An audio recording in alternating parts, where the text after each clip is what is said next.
अयोध्या जी के दर्शन करके, 5 तीर्थंकरों के जन्म स्थान के दर्शन करके हम श्रावस्ती में जन्मे भगवान संभवनाथ भगवान के यहाँ इस पवित्र भूमि पर 4 कल्याणक हुए हैं, जिसके आज हम दर्शन करेंगे। श्रावस्ती अयोध्या से 96 किलोमीटर दूर है। अयोध्या बड़ी मूर्ति मंदिर से टैक्सी अवेलेबल रहती है। श्रावस्ती में इतना भव्य मंदिर है, ऐसे पवित्र स्थान के दर्शन करके भव भव के बंधन कट जाते हैं। इसके अलावा यहाँ से 2-3 किलोमीटर की दूरी पर प्राचीन संभवनाथ भगवान का जन्म स्थान है। वहां पर कोई मूर्ति नहीं है, लेकिन वो जो मूर्ति वहां से निकली थी वो इस मंदिर में विराजमान है। वीडियो को लास्ट तक जरूर देखें, क्योंकि आप इस वीडियो में ये भी जानेंगे, क्योंकि श्रावस्ती वह स्थान है जहाँ हिंसा करते इंसान को धर्म के मार्ग पर लाया गया था। श्रावस्ती में टोटल 4 मंदिर हैं। नवग्रह मंदिर, सम्मेद शिखर जी की रचना, नंदीश्वर जिनालय और प्राचीन मूर्ति संभवनाथ भगवान की। श्रावस्ती ऐसी पवित्र भूमि है जहां भगवान महावीर अनेकों बार आए थे और उन्होंने चतुर्मास भी किया था श्रावस्ती में।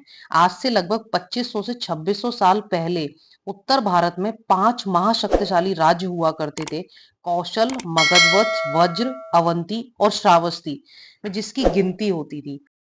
शास्त्रों में भी इसका उल्लेख मिलता है। ऐसे मनोहर कौशल देश की राजधानी थी श्रावस्ती। श्रावस्ती का मतलब होता है जहां इंसानों के उपयोग में आने वाले जितने भी साधन थे वे सभी इस नगरी में उपलब्ध थे।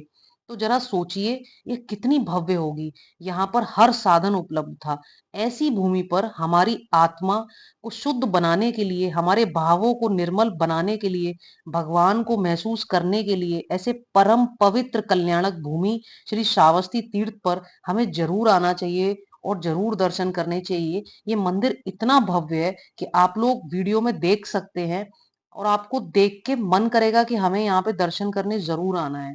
श्रावस्ती तीसरे तीर्थंकर भगवान संभवनाथ के गर्भ, जन्म, तप एवं केवल ज्ञान कल्याणक स्थली तो है ही।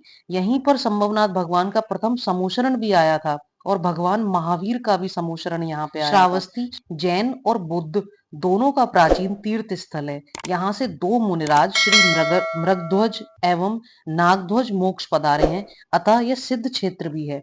कार्तिक पूर्णिमा गंगा स्नान पर भगवान संभवनाथ के जन्म दिवस का विशेष आयोजन मेले के रूप में किया जाता है। महाकवि कालिदास ने भी लिखा है, भगवान रामचंद्र ने अपने पुत्र लव को श्रावस्ती का राजा बनाया था। भगवान संभवनाथ के पूर्व भव के बारे में जानते हैं। जम्मू द्वीप के पूर्व विदेह क्षेत्र में सीता नदी के उत्तर तट पर कच्छ नाम का देश है। उसके क्षेमपुर नगर में राजा विमल वाहन राज्य करते थे। एक दिन वह किसी कारण से विरक्त होकर स्वयंप्रभ जिनेन्द्र के पास दीक्षा लेकर 11 अंग श्रुत को पढ़कर उन्हीं भगवान के चरण सानिध्य में 16 कारण भावना द्वारा तीनों लोकों में क्षोभ उत्पन्न करने वाले तीर्थंकर नाम कर्म का बंद कर लिया उन्होंने। बाद में विमल वाहन नामक राजा का जीव संन्यास विधि से मरण कर सुदर्शन विमान में 33 सागर की आयु वाले अहिमेंद्र हो गए। जब उनकी अहिमेंद्र देव की आयु पूर्ण हुई, तब इसी जम्मू देव के भरत क्षेत्र की श्रावस्ती नगरी के राजा द्रंडराज और उनकी महारानी सुषेणा थी। जब फागुन शुक्ला अष्टमी के दिन मृगशिरन नक्षत्र में रानी ने अहिमेंद्र के जीव महारानी के गर्भ में अवतरित हुए और भावी तीर्थंकर संभवनाथ की माता ने 16 स्वप्न देखे और प्रातःकाल होते ही बड़ी उत्सुकता के साथ वे महाराज के पास गईं और उन्होंने अपने 16 स्वप्नों के फल जानने की इच्छा प्रकट की। तभी महाराज ने बहुत खुश होकर महारानी को उनके स्वप्नों का फल बताते हुए कहा कि हे प्राण प्रिय, आपके गर्भ में साक्षात तीर्थंकर का जीव जन्म लेने वाले हैं, जो खुद सुखी होकर संसार के सभी जीवों के सुख के लिए सुख का मार्ग भी प्रशस्त करेंगे। धीरे धीरे माता के 9 महीने आनंद पूर्वक व्यतीत हुए और कार्तिक शुक्ल पूर्णिमा को इस युग के तीसरे तीर्थंकर भगवान संभवनाथ का जन्म हुआ। प्रभु का जन्म होते ही तीनों लोकों में हर्ष छा जाता है। नरकों में भी क्षण भर के लिए शांति हो जाती है। स्वर्ग लोक में मंगल गान होने लगते हैं। सारे देवगण भक्ति में डूबे प्रभु का जन्मोत्सव मनाने के लिए श्रावस्ती में आए। प्रभु इतने भव्य होते हैं कि सौधर्म इंद्र को 1000 नेत्रों की रचना करनी पड़ती है प्रभु के दर्शन करने के लिए, फिर भी उनका मन तृप्त नहीं होता। 30 लाख करोड़ सागर बीतने के बाद जब तीसरे तीर्थंकर हुए, उनकी आयु 60 लाख थी, उनकी ऊंचाई 400 धनुष थी। 44 लाख पूर्व बीतने के बाद एक दिन प्रभु शांतिपूर्वक बैठे थे और आकाश में मेघ संरचना को निहार रहे थे। देखते देखते वह दृश्य विलीन हो गया। उसे देखते ही प्रभु को वैराग्य हो गया। वे बोले, संसार के समस्त भोग मेघ रचना की भांति क्षण भंग हो रहे हैं। वे विरक्त हो गए। लोकांतिक देवों ने उनके वैराग्य की अनुमोदना की। हजार लोग प्रभु के साथ वन गमन को चले गए, अर्थात उनका वैराग्य जागृत हुआ प्रभु के वैराग्य को देखकर। प्रभु को पहला आहार सुरेंद्र दत्त श्रावक ने दिया था। प्रभु को आहार देने वाला जीव अवश्य ही मोक्षगामी होता है। प्रभु 14 वर्ष तक मौन पूर्वक आत्म आराधना में लीन रहे। विहार करते करते श्रावस्ती के वन में प्रभु को केवल ज्ञान की प्राप्ति हुई। 105 गणधर थे उनके।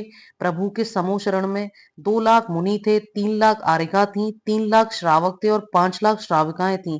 और देवों की तो कोई गिनती ही नहीं है। प्रभु ने मोक्ष सम्मेद शिखर से प्राप्त किया। हम सभी भी पंचम गति रूप अंतिम गंतव्य को प्राप्त हो, ऐसी भावना भाते हैं।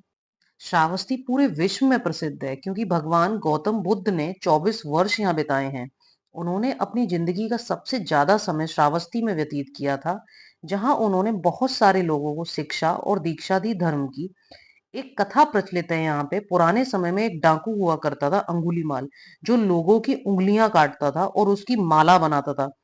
वो बहुत लूटपाट करता था, लेकिन जब वो डाकू गौतम बुद्ध की शरण में आया तो उसका हृदय परिवर्तन हो गया कि वह अच्छे धर्म के रास्ते पर चलने लगा। यहाँ महेट में डाकू अंगुलीमाल की एक गुफा है, जहां पर लोगों का कहना है कि वह लोगों की उस गुफा में उंगली काट काट कर रखता था और उन उंगली की माला बनाता था, जिसको वो खुद पहनता था। लेकिन जब गौतम बुद्ध यहाँ आए तब उन्होंने उससे कहा कि पेड़ की डाली तोड़ के लाओ तुम।